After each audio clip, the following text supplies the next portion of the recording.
Ryan a du mal à canaliser ses émotions dans Demain nous appartient. Alors qu'il a obtenu un 11 en anglais, il se persuade qu'Alma le note sévèrement. Par énervement, le jeune homme lui vole sa trousse. En sortant dans la cour, il aperçoit sa mère avec Étienne. Ryan ne le sait pas, mais Romy vient pour faire un bilan de compétences. En effet, la veille, Chloé a décidé de l'aider pour trouver un travail. Ryan se méprend et pense qu'elle vient pour le vol de trousse. À découvrir aussi car by Volvo subscribe to a Volvo. Pay less with a fixed monthly cost. Car by Volvo bar vertical sponsorisé les armes par Taboula Ryan se confie à Jack pour la trousse. Les deux amis regardent à l'intérieur et découvrent des préservatifs. Ni une, ni deux, Ryan va voir Étienne et lui avoue tout. Au même moment, Romy lui annonce qu'elle est là pour un bilan de compétences. Ryan comprend qu'il s'est jeté dans la gueule du loup tout seul.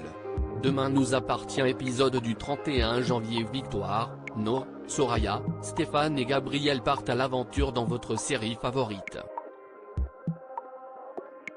En effet, le petit groupe a décidé de faire une randonnée de 21 km. Noah refuse d'écouter les conseils de Stéphane et décide de ne pas porter de chaussures de marche. Pour elle, rien de plus simple que de marcher puisqu'elle ne fait que ça à l'hôpital. Mais la jeune fille va être déçue dans Demain nous appartient. À plusieurs reprises, les 5 amis font des pauses pour Noah qui a mal aux pieds ou qui est essoufflé. Tout à coup, alors qu'ils s'apprêtent à déjeuner, ils découvrent qu'ils ont oublié le pique-nique à l'arrêt précédent. En retournant sur leurs pas, le groupe se perd et la nuit tombe. Stéphane explique qu'il va falloir dormir sur place sinon il risque de se perdre encore plus. Noah n'arrive pas à trouver le sommeil avec les ronflements de Stéphane.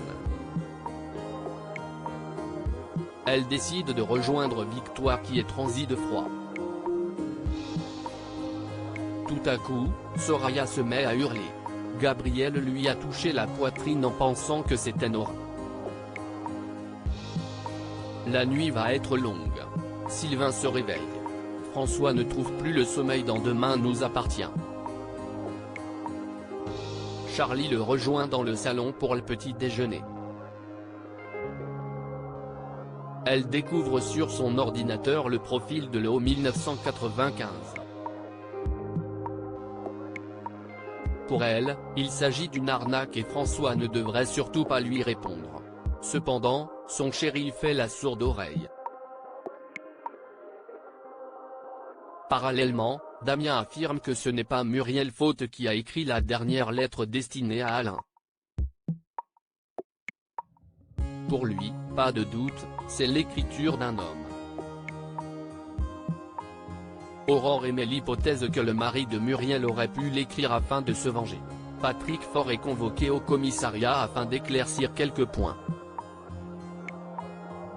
Il est questionné sur son emploi du temps lors de l'agression d'Adam et celle de Charlie et Chloé.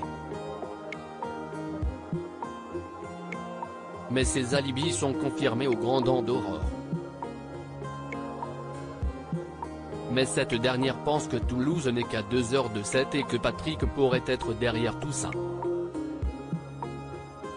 View this post on Instagram à post shared by Demain nous appartient @dna-batf1, Chloé donne rendez-vous à Muriel Faure au Spoon. Tout à coup, François rentre dans le restaurant et croise le regard de Muriel. Cette dernière est troublée, car François est le portrait craché d'Alain.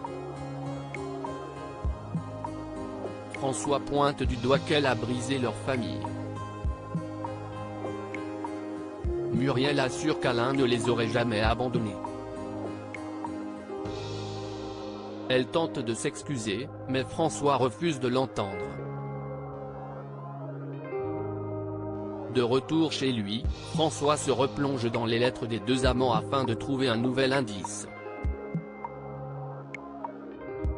Charlie lui déconseille de répondre au profil mystère. Le ton monte entre les deux et François part en claquant la porte. François décide de répondre à l'eau 1995. Un peu plus tard, Charlie et Christelle sont au chevet de Sylvain. La jeune femme se confie sur ses disputes avec François. C'est alors que l'alarme d'un moniteur retentit. Sylvain sort peu à peu du coma et prononce doucement « Poussin ». Le surnom de Christelle.